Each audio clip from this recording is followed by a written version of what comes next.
Good afternoon. Today, more than ever, we can say that we are all part of a VUCA world, volatile, uncertain, complex, and ambiguous. As businesses evolve, it becomes critical to be agile, responsive, resilient, and future ready. Welcome to the OPPI Digital Knowledge Series in collaboration with IPA and IDMA. On behalf of all the organizers, I welcome each of you to this webinar and also extend a warm welcome to the members of IPA and IDMA. While we were putting this series together at OPPI, we were driven by two objectives. Firstly, that the webinar should be relevant, and secondly, it should lead to the curation of meaningful and mindful content. So we embarked on this journey and we have invited thought leaders and subject matter experts like Mr. Buch today, who would share their valuable insights and expertise to help manage our businesses better. As we move ahead with this pan-industry knowledge initiative, we look forward to your continued participation in all our forthcoming webinars. Let me welcome Sharad Tyagi, President OPPI and Managing Director, Boehringer Ingelheim India Private Limited, to address us. Thank you. Over to you, Sharad.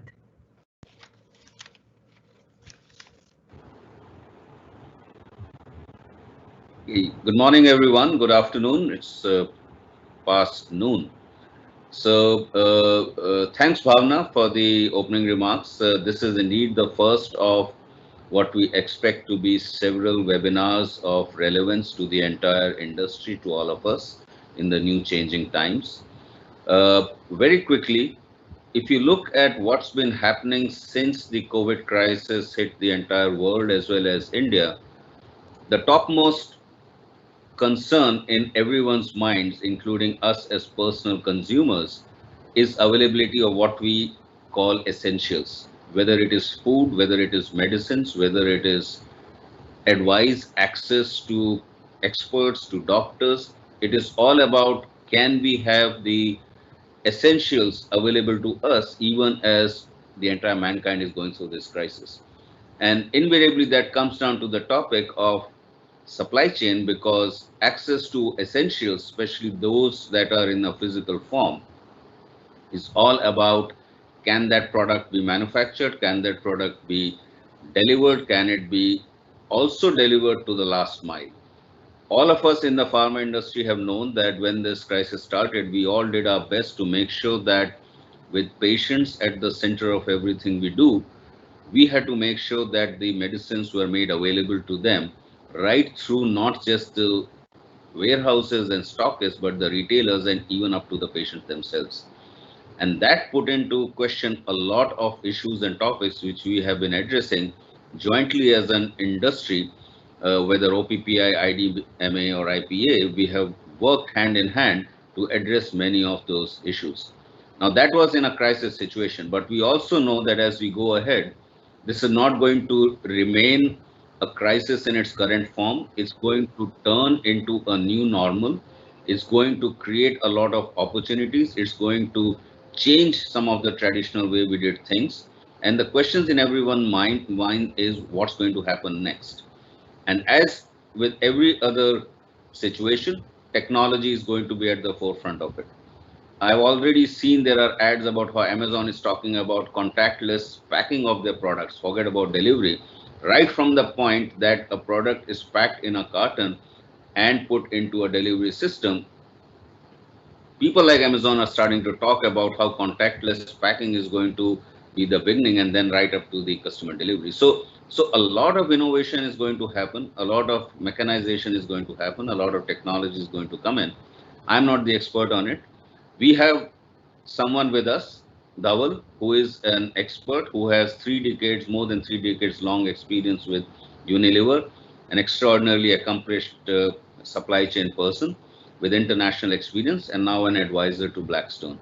Welcome, Dhaval, and we hope to learn from you what your insights are about the changing trends we can see in supply chain, not just delivery, but right from raw material procurement and manufacturing, and the entire gamut of things. Because sometimes we tend to think that supply chain is about getting a product to the consumer, but right from the beginning, then we start on your raw materials, then we start on your packing materials, then we talk about intermediates for those products. It's an entire chain. And how do we see things shifting in the new normal is going to be great to hear from you. So welcome, and we really look forward to this session. Thank you.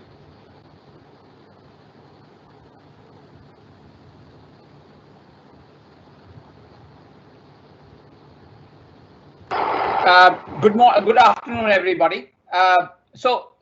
I'm really delighted to be here. I think these are extraordinary times, and as was mentioned, these are times when no assumptions today work on the previous set of things that we were doing till, let's say, a month or two ago.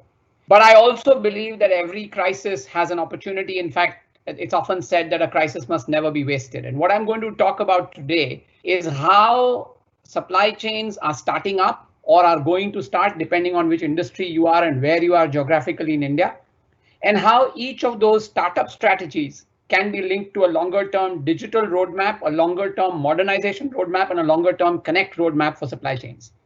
Because I think this crisis allows us to see specifically and very clearly what is actually important for business, what is actually required from the supply chain in order to ensure that continuity is maintained for product supply and managing demand in a very, very volatile market all the time. And I think if that is going to be the future, and I think that's going to be the future, this is a great time to learn. So let me jump in.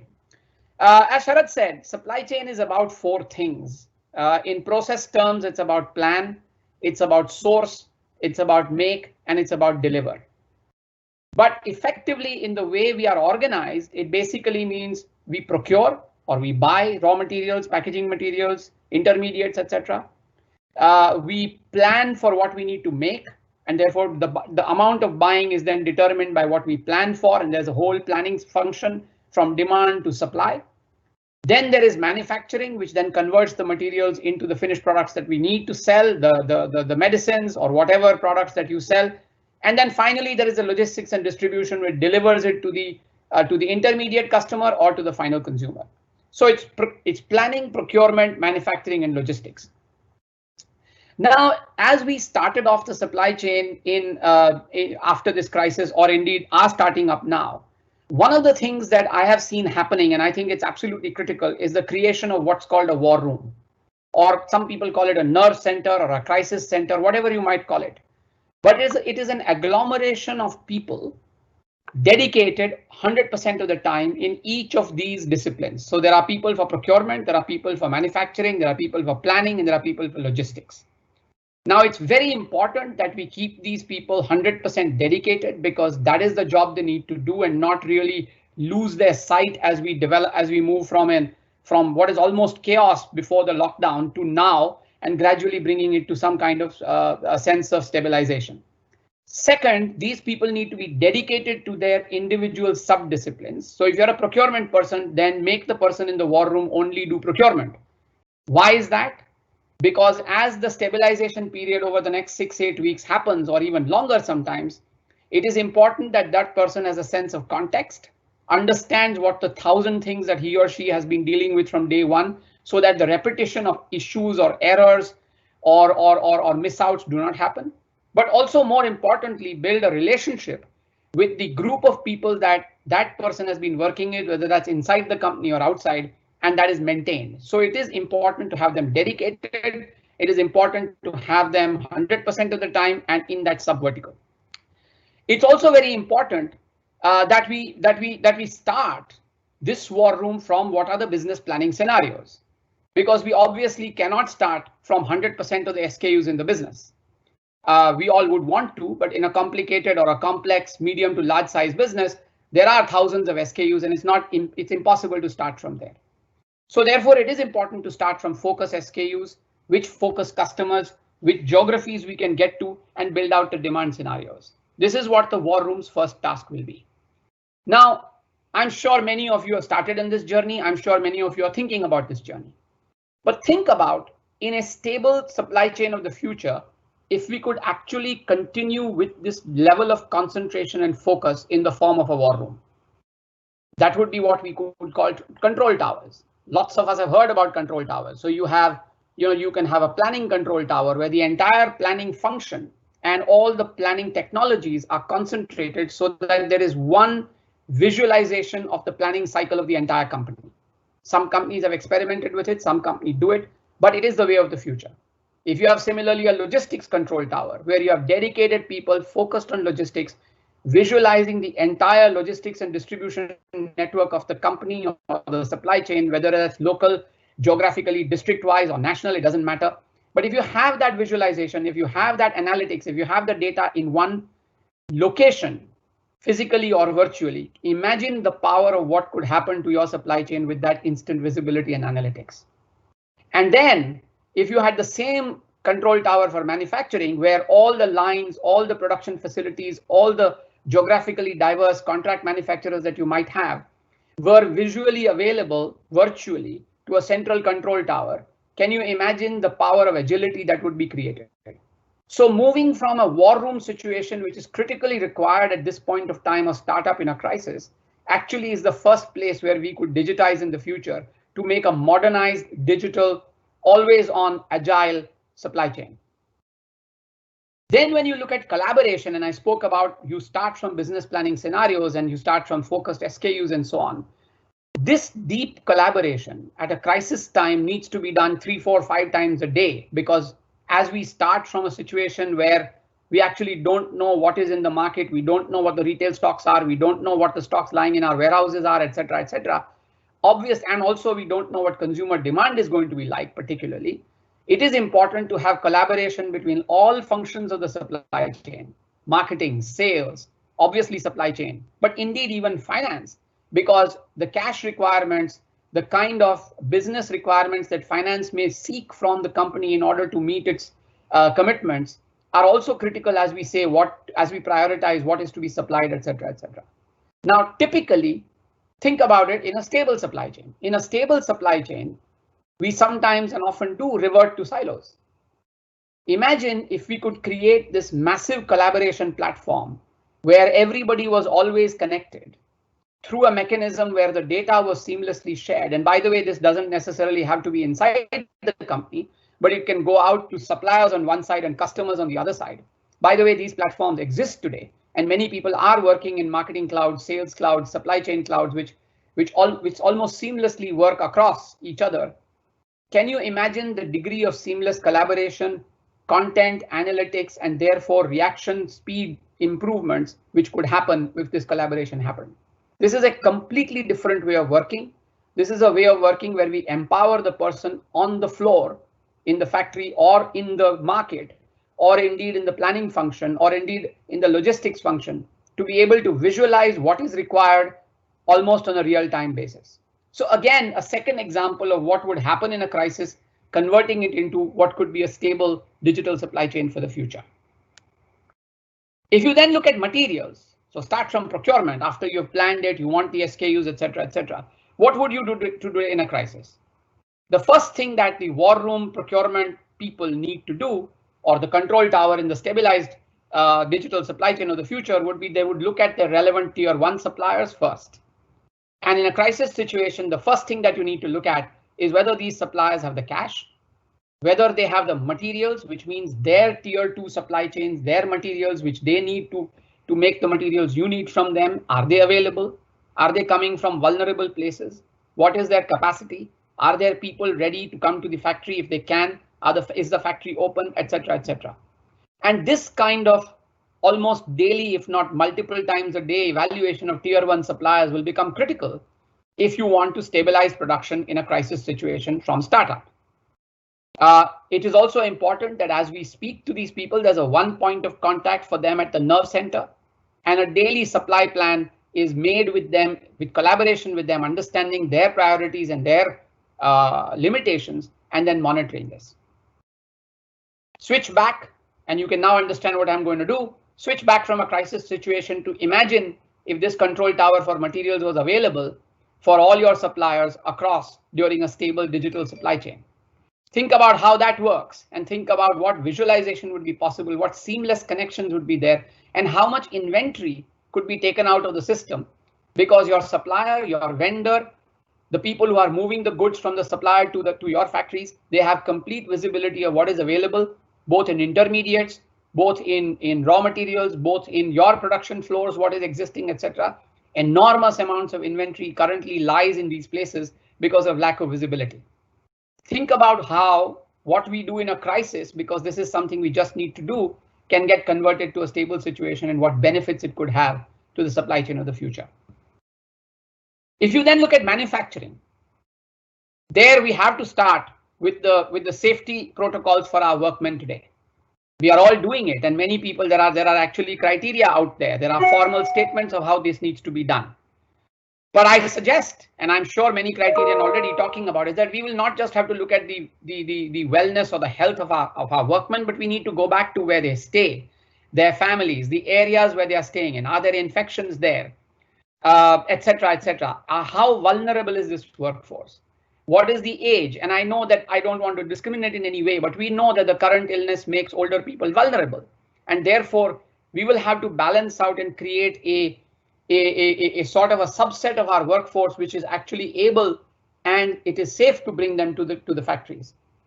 And then, of course, once they come into the factory, then we might have to provide them housing or at least some temporary space to stay in, whether that you convert the canteens, the staff areas, or the office areas, etc., etc., into temporary housing spaces. And then, of course, provide them the wherewithal to stay there for as long as is required. Sometimes I think legislation has stipulated sometimes that people have to live in house. In some places that may not happen. This is all emerging at this point in time. But we are going to have to be extremely agile, extremely connected to our workforce. Stay very close to them, not just to them, but to their physical and emotional states, because their families would be concerned that their people are going to work in these circumstances. Will they be looked after, etc., etc. And this is something we have to monitor as we go forward. Think about if that intensity of relationship existed with the workmen and with the people who actually make the products daily on our lines on a regular basis. Can we imagine how that would almost reconstitute the relationships we have, which often, and we all know, are transactional often. Indeed, into these kind of deep relationships, well, everybody connects to the business and understands that there's a common objective as we move forward into the future to develop and generate products for a company, which we are all working for. So again, the crisis then gives us a new way of working, a new build of relationships in our manufacturing environment. Taking another angle, supervision. I think most supervision can become virtual because with video technology, with all kinds of other technologies available, I think minimal supervision can be made to be physically there. In any case, if the workman is empowered and with the relationships that we can establish, then clearly supervision would reduce anyway because you don't need to supervise people who are motivated, who have the ability and the knowledge and the skills to do what they need to do. But even the little bit that could be necessary could well be virtual. And again, that's an opportunity as we digitize and make our supply chains capable for the future. And then the last piece in a factory, I've seen that many factories have large office spaces, and often these are support functions, these are logistics people, these are finance people, these are HR people, all of these are required. The reality is, are they really required on site? And are there concentrations that you can create around clusters of factories where using technology, there could be a free flow of data, there could be a free flow of information and analytics, and visual connections could be made virtually to make sure that enormous amounts of productivity can be generated and people can have big, meaty jobs rather than sitting in one factory doing a little bit of a small job in finance or HR and so on. This would benefit the companies, but it would also benefit enormously the people because they would get much richer, bigger, more complex jobs, which would be much more satisfying. And by the way, everything I have said for our factories can then be replicated to our suppliers. So think about that capability, that limitless capability that could be generated if we create an ecosystem of suppliers and ourselves in this manufacturing environment of intense relationships, amazing amounts of analytics, and concentration of the back offices such that we could create huge productivity and still great connection with the front end. And then in this situation, quality, etc., can also have the same kind of oversight using technology, such that people who are really professional and expert in this could provide their skills and capability and knowledge all the time, regularly, to clusters of factories, rather than having a really good team in one factory not being able to be replicated in another place, having a contract manufacturing base which is quite dispersed and therefore very difficult to get to the right quality people all the time in the place and get it audited, etc. Imagine if a situation, if this could be done virtually, then you could use the time and the capability of a small number of people relatively to do an enormous amount of footprint on this regard.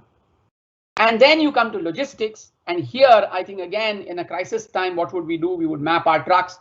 We would map where our stocks would be. We would think about how is it that we then now get all the right stocks in the right places. Can we develop a truck placement plan for currently getting out of the destabilization phase? And finally, making everything visual so that the situation can be communicated clearly and fast to everybody in the chain, all the way from our factories, warehouses, to the depots in the middle, to customer or stockist warehouses, and then onwards to the retailers, and indeed to some cases in the customers and consumers. If that visualization we could continue going forward, again, I make the same point, and you can see there's a common thread in what I'm saying, that crisis creates and gives us the visualization of an opportunity which could be used in a stable situation.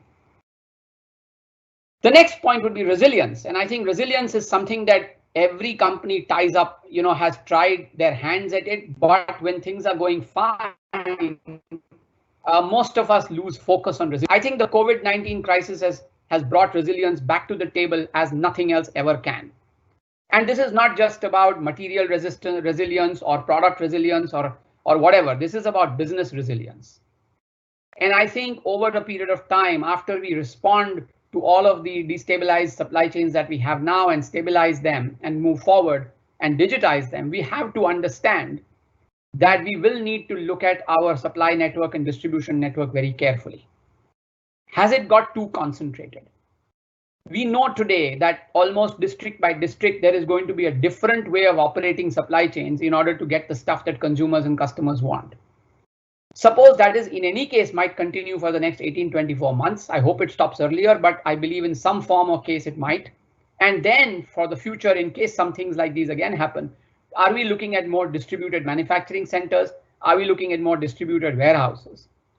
And I think that's something that we all need to reflect upon and understand, what do we need to do ourselves?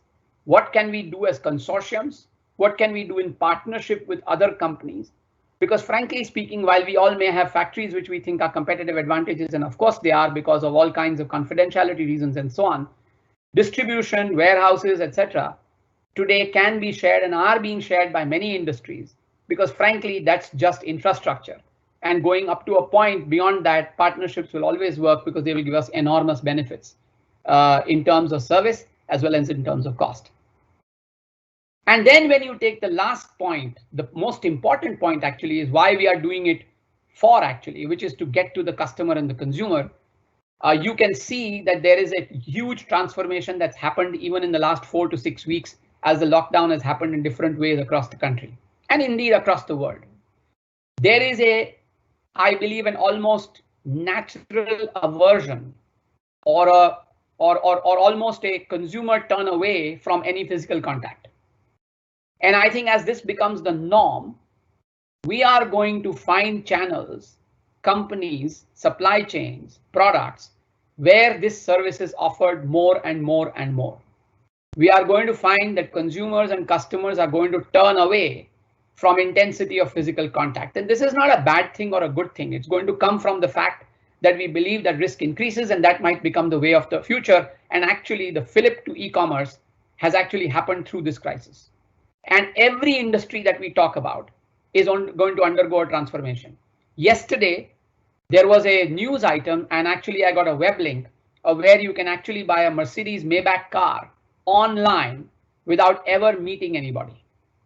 Now, if those kind of purchases, and maybe there will be 1 or 2 or 5 or 10, it doesn't really matter, but it tells you that this is a harbinger of the future, that there is not a single industry or product or service which will not get digitalized and completely virtualized as far as the process of getting it to the customer or consumer is concerned. All the way from interest to delivery, this process will have to be digitalized and will have to become virtualized. Now imagine what that does for a supply chain. Today, our drop points in a supply chain, typically for a pharma or an FMCG or any other company which works on a stockist model, maybe a few thousand in the country today in India, or maybe even international, it could be tens of thousands. Imagine if that had to become drop points to consumers. Instantly, you are talking of millions of drop points. How does that work logistically? How does that work from our planning systems? How does that work in terms of predictability and demand? How do we actually service these consumers and customers and get them to feed back to us? How do we manage the quality systems and make sure that we are always such first time right that there is no bad product that reaches millions of consumers? Because if it does, that would cause a wave which would create chaos. All of these are things of the future. In my view, they are coming at us much faster than we think and this crisis has created that opportunity. And in my view, the companies which grasp it and not run away from it will be the ones which will win big time. I am personally, while of course the tragedy of the crisis and all the changes that are happening are clearly overwhelming, but from a professional perspective, I believe that this is a huge opportunity for supply chains and business overall to transform themselves in this way. Thank you.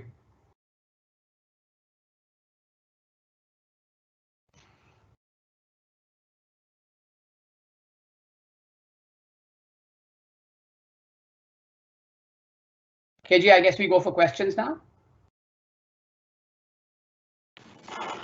KG, you are on mute. Can you please unmute? Yeah. Dhaval, thanks for an outstanding session on creating a resilient and future-ready supply chain. I think it was simply brilliant, and you covered on several aspects. Particularly what I liked was the planning control tower, the logistic control tower, and the manufacturing control tower concept. As well as how it's going to move into a digital space. I think it was really thought-provoking. Thanks for the a wonderful session that we had. There are questions that are coming in. The first question is from Mr. Krishna Parab from Sanofi, and he says that we have been managing better so far front-end supply chain with buffer stocks. Our back-end supply chain has not been stable for the last 8 weeks. What could be done to quickly get this back-end back to the organization so that we are equipped to serve our end patients? Great question, Krishna. And I think this is about stabilizing and I completely get it. Supply chains are imbalanced at this time. The front part will get catered to because of stocks in the warehouses, stocks with retailers, stock with stockists, etc., for some time. But it is going to be that time, let's say it's 1 week, 2 weeks, 3 weeks, will have to be used, and I mentioned it in my talk, to rapidly connect suppliers, assess them, what capabilities and capacities they have, rapidly understand their tier 1, tier 2 supply chains, get the materials into your factories for production. Now, starting from, as I said before, having a very clear business plan on a focused set of SKUs. Personally, I don't think anybody will have the ability to supply everything immediately. And whether we like it or not, it's got to be a bundle of 30, 40, 50, 80 SKUs. And by the way, those SKUs could be different from geography to geography. But that level of clear business planning is going to be critical. If we try to do everything in the supply chain at one time, I don't think that's going to be possible. And creating of this nerve center or crisis center is absolutely critical because, again, these problems are going to be hundreds of small issues that will need to be dealt with across the supply chain. And frankly, the more you segregate them into procurement, planning, logistics, and manufacturing and get dedicated teams of 2-3 people into a war room just doing that every day, while the rest of the organization continues to do normal stabilization, is the best way forward. I could go on for a long time and we could take this offline, Krishna, but those are my thoughts at this point. Thanks. Dhaval, the second question has come from Nitish, who says during such crisis, we have learned how important it is to have automated processes which require least manual intervention. Being in pharmaceutical space, and as rightly said by you, huge inventory is sometimes stuck in pipeline supply chain like distributors, semi-distributors. How do you think we can digitize this point, semi-wholesalers and retailers, to have seamless flow of information or create visibility from this level? Yeah, so I think you make 3-4 points. I think first is automation of factories, and I think it's an important thought because social distancing is easy to do if you are doing planning or doing office jobs. But social distancing in a factory where your machines are next to each other and there's an operator across each machine, how are you going to do social distancing and continue? And particularly when you have shift fitters and quality people coming and all that is going to be extremely difficult. And therefore, automation very specifically will need to be done. Luckily, now what is happening is that usually automation and expense went together. The more sophisticated the automation, the more expensive it was, and particularly automation of motor functions, which is picking stuff up and putting it into boxes or taking it out of boxes or putting tubes in or capping, etc., which for human beings is very simple. But for robots, you have to have very expensive. Today, those technologies have now become, a few $1,000s. So frankly speaking, these are things called collaborative robots, etc., which are now there by which you can automate almost a large part of these motor functions. So that's one thing that I think I would suggest we look at. I think this visibility and digitization of data at the retailer stock point all the way back to stockists and wholesalers and whatever else are the checkpoints in your supply chain is something that is an IT project that I would architect in any company. I would suggest it's architected out. The important thing here is that many of these systems exist today, except that they exist in islands. So companies have a retail system which is probably there to cater to their payment and their order to, their order to invoice or order to pay system is working brilliantly. Then you will have a warehouse system where probably an SAP or something equivalent warehouse management system will be working and so on. But these are not seamlessly connected at this point in time. And I think that architecture is very critical. And as is map needs to be made. And then from there, what is the to be map? And these kind of things, there are companies which do it over 4 or 5 weeks and then make a whole roadmap of IT integration across the company. There is no simple tool or technique to do this. You have to do this background work to make sure that it works seamlessly across. The next question is from Sanjay Gupta, Dhaval, and he says that asks a question: how can cash flows and vendor payments be effectively leveraged in this difficult scenario? So again, I think since it's an open question, let me answer it from a different perspective. I think today cash is king. If in fact it's not just the king, it's the absolutely definitely the emperor of everything. If anybody has cash, then frankly you can be responsible for your future. Otherwise, you just can't do business.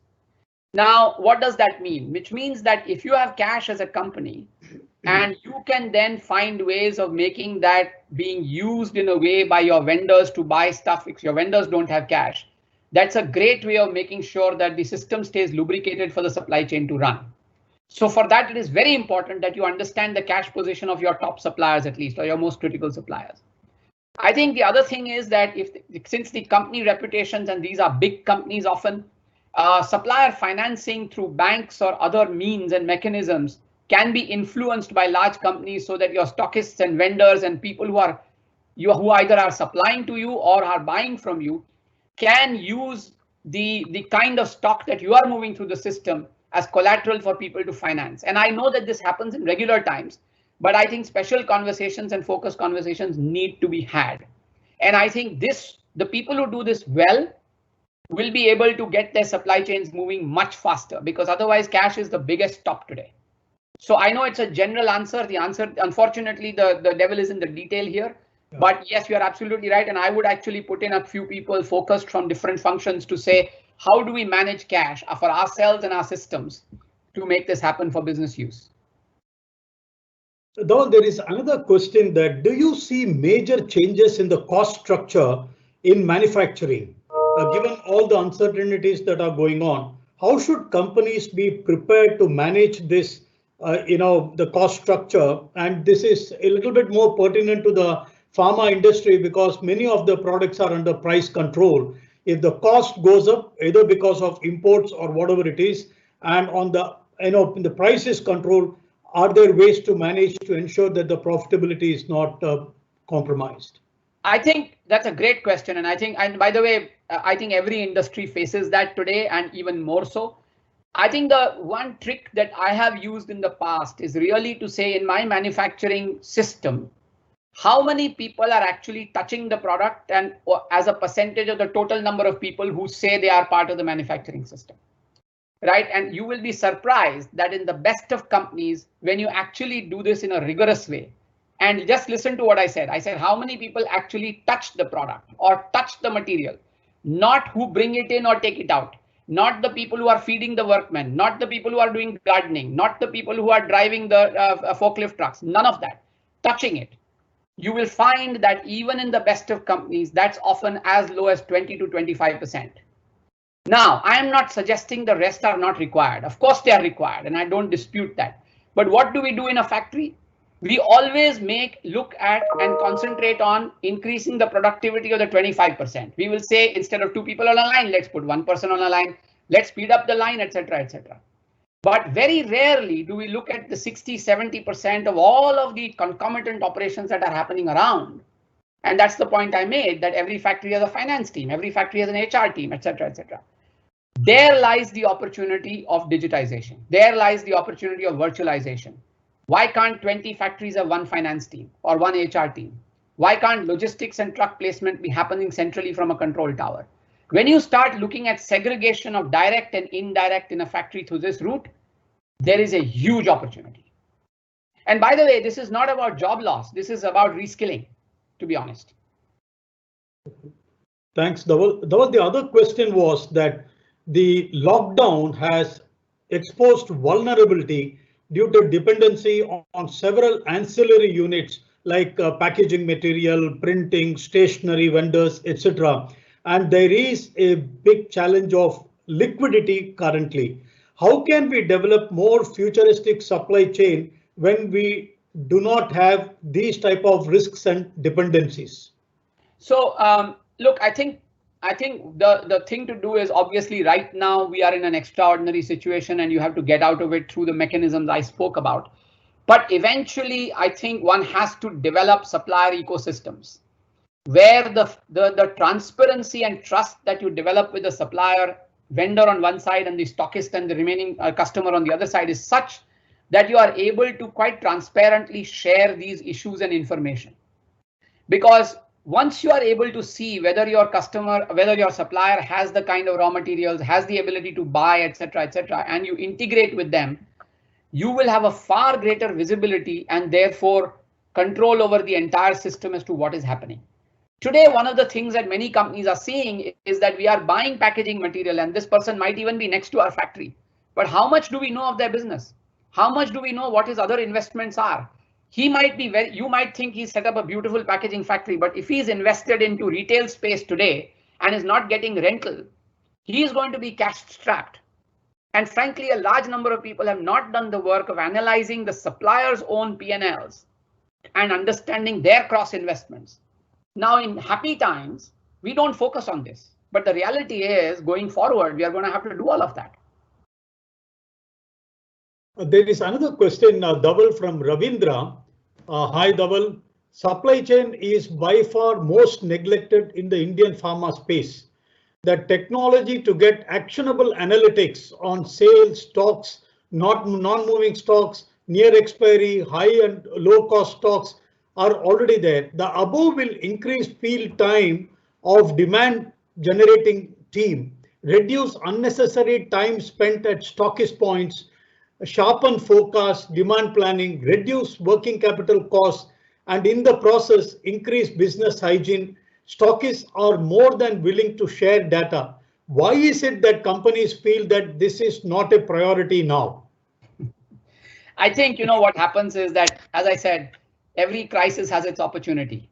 And I think in that sense, and nobody wants a crisis, and let me not make it into a happy time, right? It's not a happy time. But having said that, the reality is that I think every company has realized the criticality that if you can't supply your product, you don't have a business.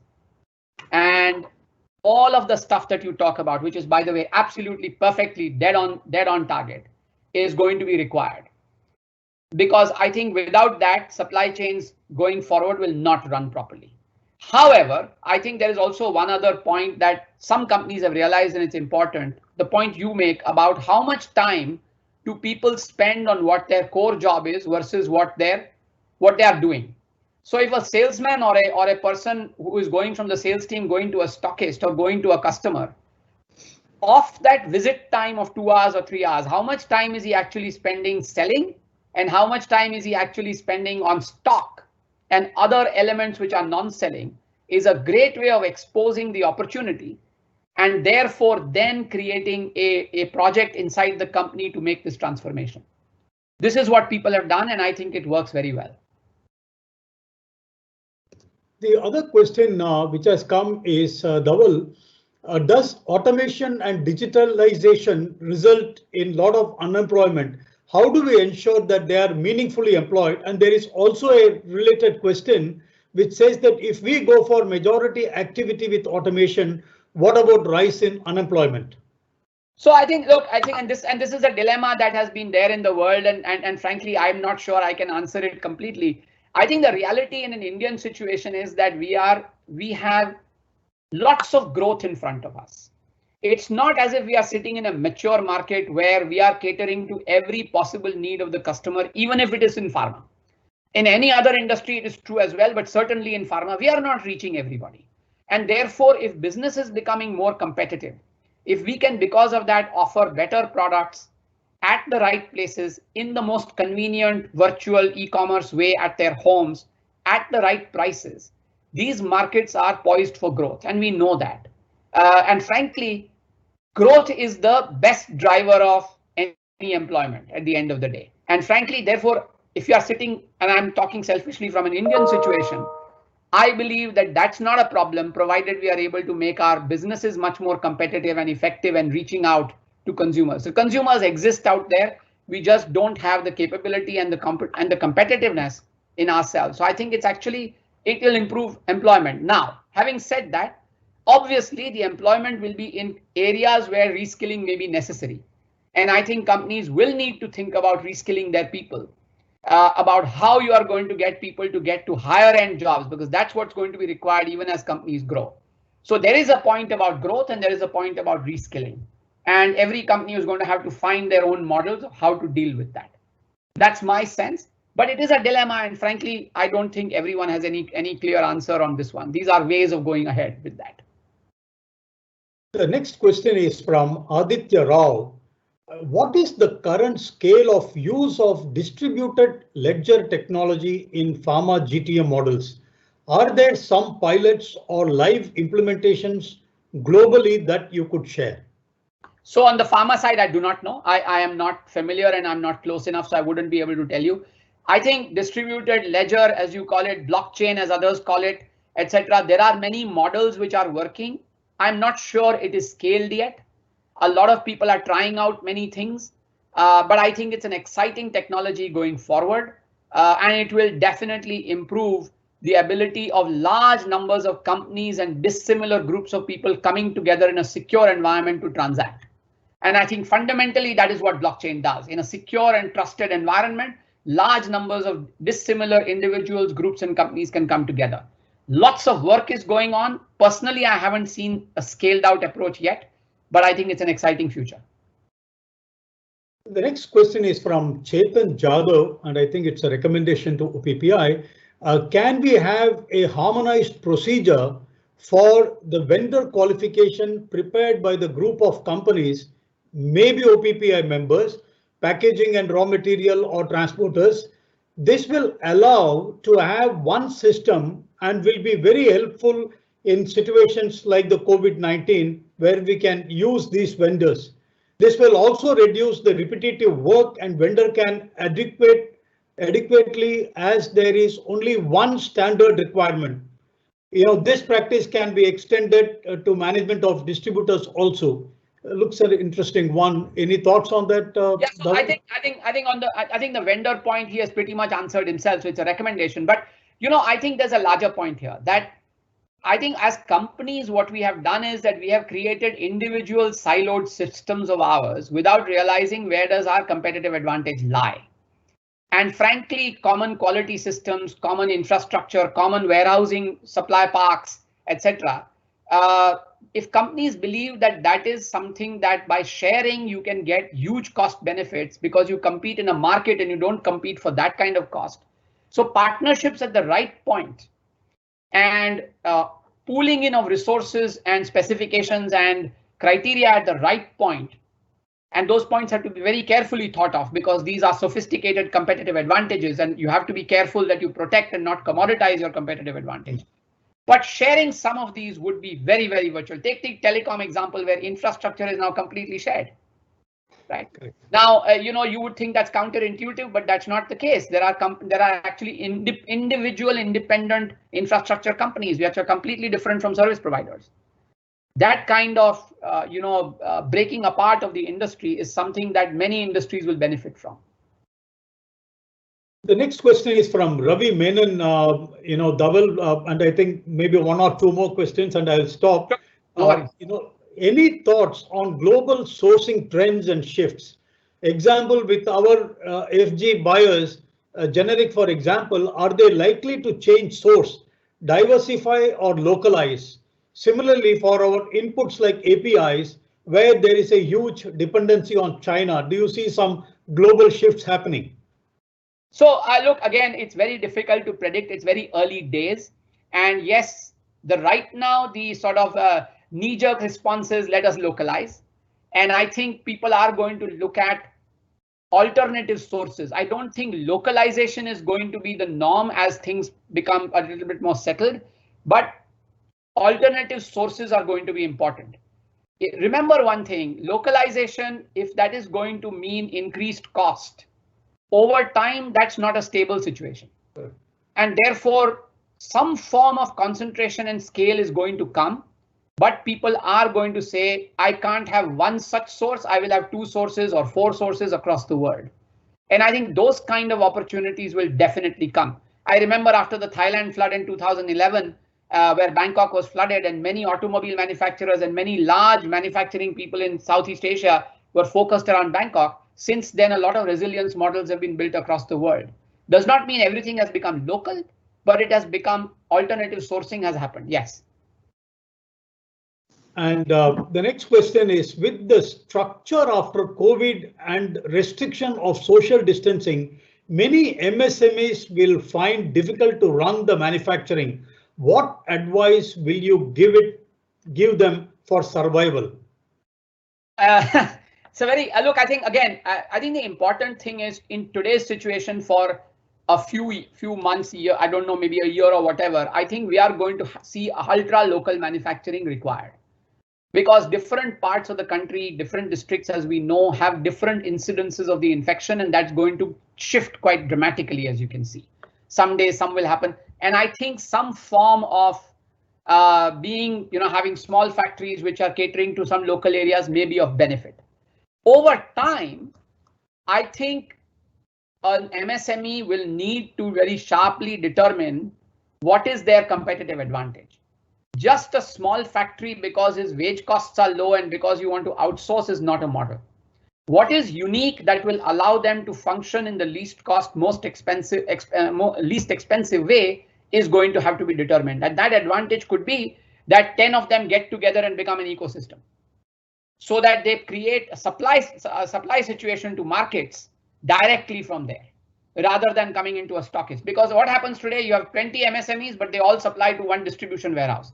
There's a logistics cost. So I think you're going to have to create some kind of ecosystem where scale comes through, not by being physically scaled in one place, but by being together. It's like a swarm approach rather than a a big monolithic approach. And I think those are the kind of models we'll have to work through. And some will not survive. That's also a fact. Thanks, Dhaval. There are many more questions coming through. What we will do is that we will list them. I mean, I want to be respectful of the time because I know you have a hard stop. And, let me now hand it over to Mr. Sudarshan Jain, the Secretary General of IPA, for the vote of thanks. Sudarshan, over to you, my friend. Thank you. Thank you, Dhaval, and thank you, KG. It has been such a wonderful presentation and sharing of ideas and the question answer session. I will say that the topic is so apt for us in the COVID-19 situation because the availability of medicine is fundamental. I'd like to thank OPPI team, Sharad, KG, Bhavna, and Alpesh, who have played a very important role. And of course, Dhaval, for your very insightful presentation. I would also like to thank all the participants, and I could got from the questions, KG, that we had a very wider degree of participation and very insightful questions from all the members of OPPI, IPA, and INMA.